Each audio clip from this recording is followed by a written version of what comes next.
representatives from the departments. Good morning.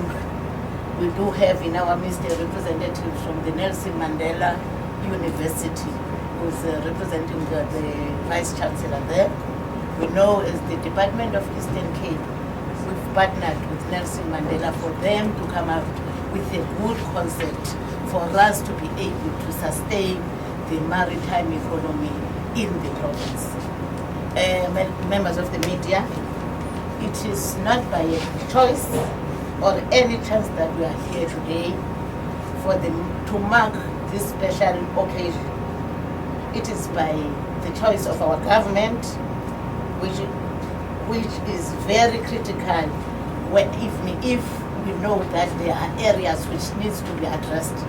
But we have to appreciate what is taking place today in this port of Port Elizabeth.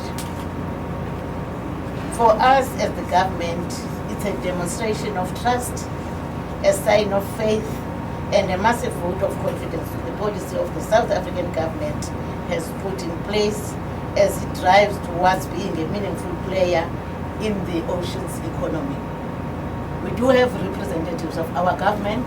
I think a message would be clear to the Minister of Transport that we have to conclude or address the outstanding issues which can take us to be able to perform within the 100% which is required by SAMSA. For that, we wish to express our sincere gratitude to you, Marine, South 32, and the South African Maritime Safety Authority for your cooperation to register the bulk carrier Windsor Adventure in this country. And we wish to thank you in particular for choosing the Port Elizabeth Harbour as the home of the vessel, that in all its voyages, sailing in calm and rough seas across the world, the crew will always know that the vessel has a home in the friendly city of Port Elizabeth in the Eastern Cape. Your investment could not have come at a better time, as the newly mandated ANC-led 6th administration in the province and the country has highlighted ocean's economy as one of the apex priorities to grow the country's economy. I think acting CEO will get more cooperation now for us to conclude the project which we have started.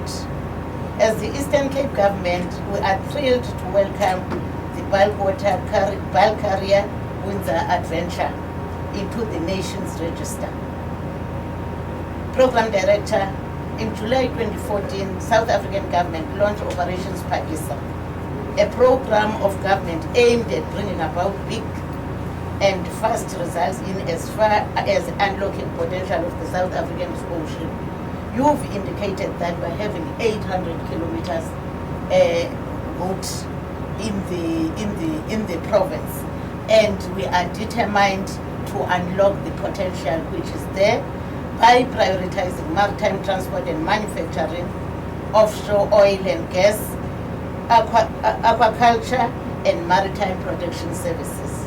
The launch of Operation Pakisa was informed by an analysis undertaken in 2013, which found that South Africa's ocean could generate an estimated GDP contribution of more than 129 billion rand by the year 2033.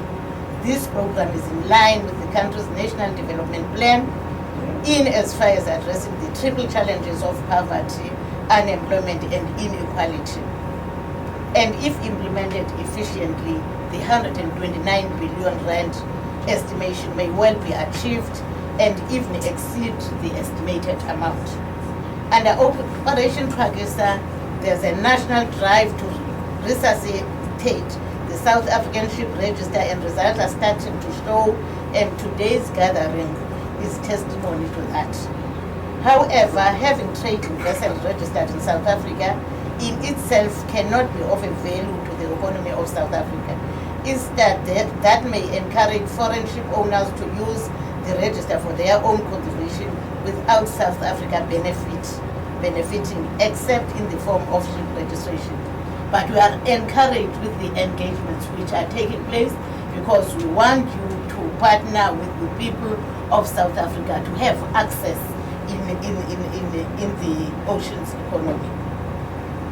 It is a serious indictment on us, the country, that well over 90% of South Africans' imports and export of East Ocean freight is carrying trading ships owned and operated by foreign companies.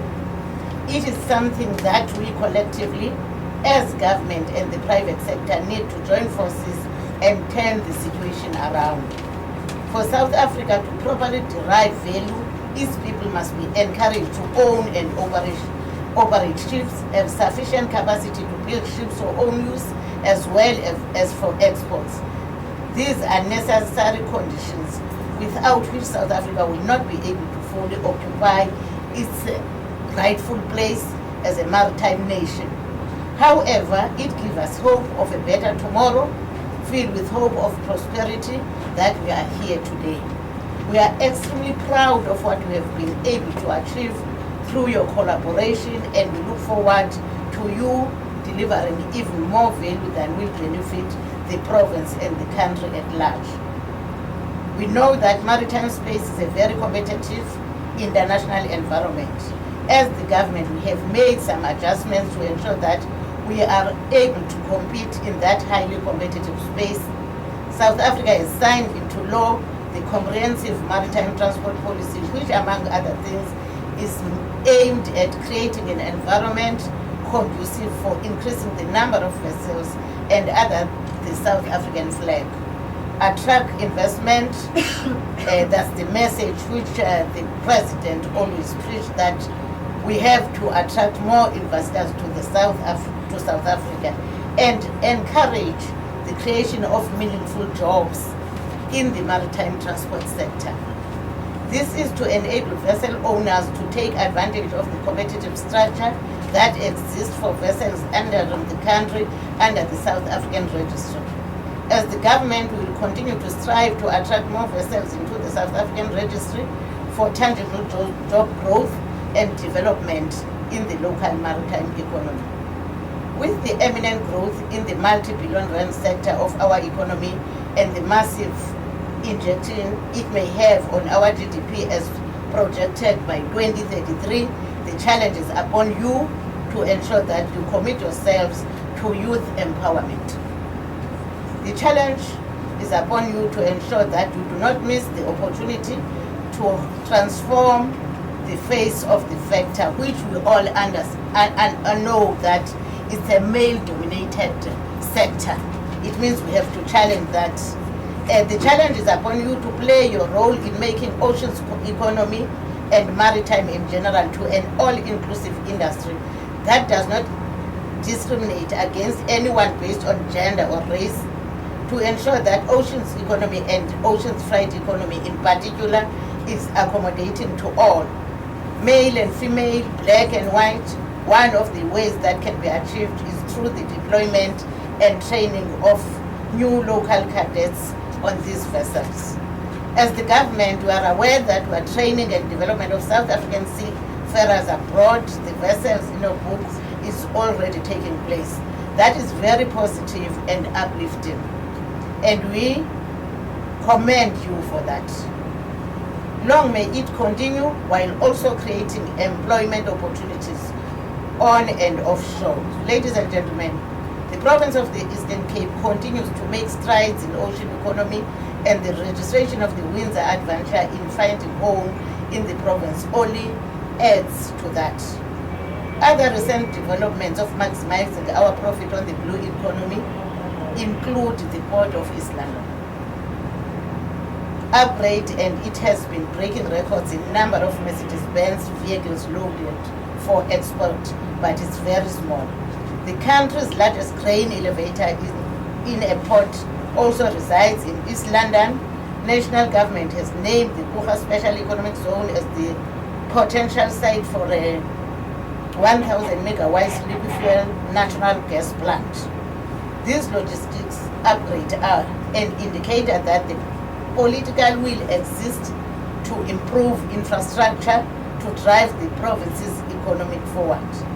And once again, It gives us great pleasure to welcome you into the South African Registry and to welcome you as one of our strategic partners as we endeavor to grow the provinces and country's economy as inspired by His Excellency President Cyril Ramaphosa's rallying call to action and aggressive drive to get investors to invest in our country, grow economy, and create more jobs. I thank you.